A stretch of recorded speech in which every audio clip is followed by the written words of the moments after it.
Kamusta po kayo? Ngayong araw ay tuturo ko sa inyo kung paano magtanim ng sibuyas dahon gamit lamang ang mga recycled plastic containers na ating tinatapon. Tara po, samahan niyo po ako.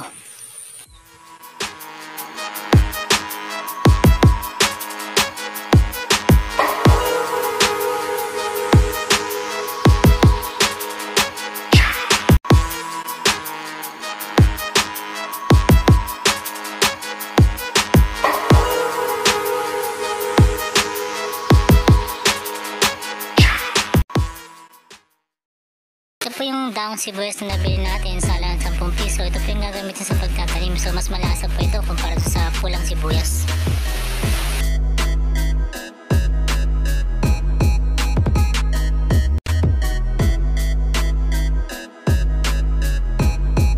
So sa pagtatanim po nito ay kailangan mo lang pong gupitan or bawasan po yung bugat nito.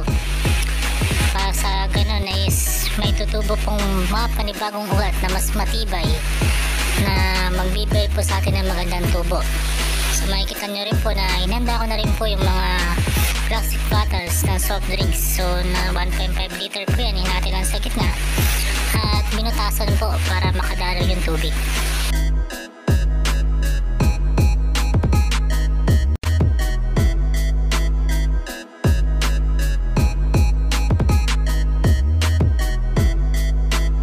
Gumamit po ng lupang mataba, lupang may halong compost or mga organic materials na nabulok na. So mas maganda po itong gamitin para sa pagpapataba ng sibuyas dahon.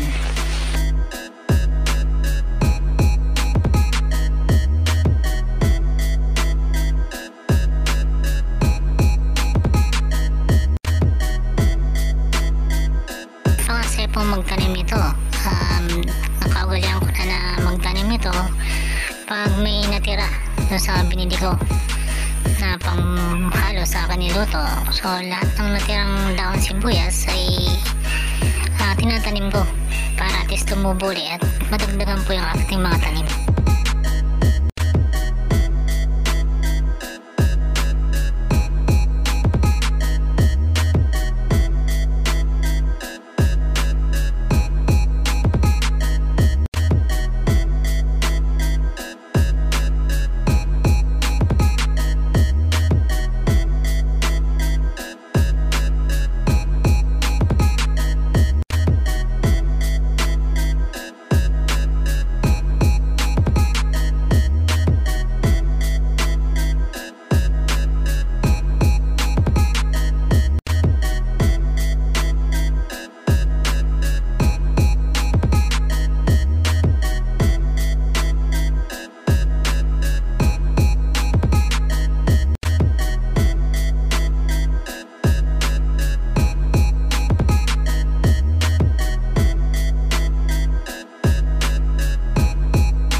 Tubuan ng panibagong taon.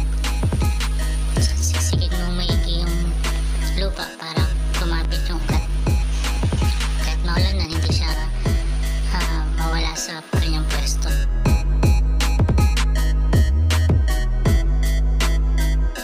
Diligan din po ito para malaman natin kung well-drained or hindi naipunan ng tubig at dumadaloy sa ginawa nating butas at container. Mabulok yung mga ugat nito. So maganda sana ang panidilig natin is yung maganda sa halaman kagaya ng bugas bigas o hindi galing sa mga gripo ng nawasan na may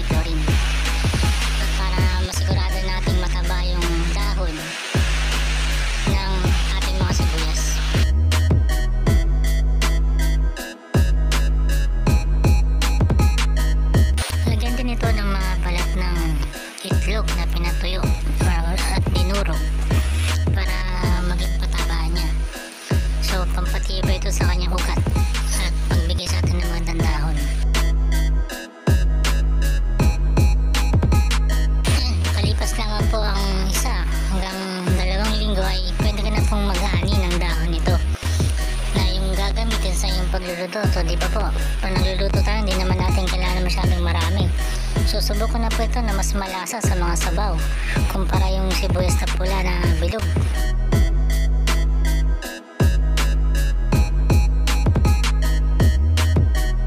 Makikita niyo po, makalipas na po ilang araw ay may bago na naman pong dahon na tutubo doon sa pinagputulan mo na yung ginamit. So tuloy-tuloy lang po yan, basta maganda po yung ating pag-aalaga. Ayan, sana po may natutunan kayo sa pagtatanim ng dahong sibuyas para magkaroon din po kayo ng sariling supply ng sibuyas na hindi na kailangan bumili sa palengke, lalo na't napakamahal ng sibuyas.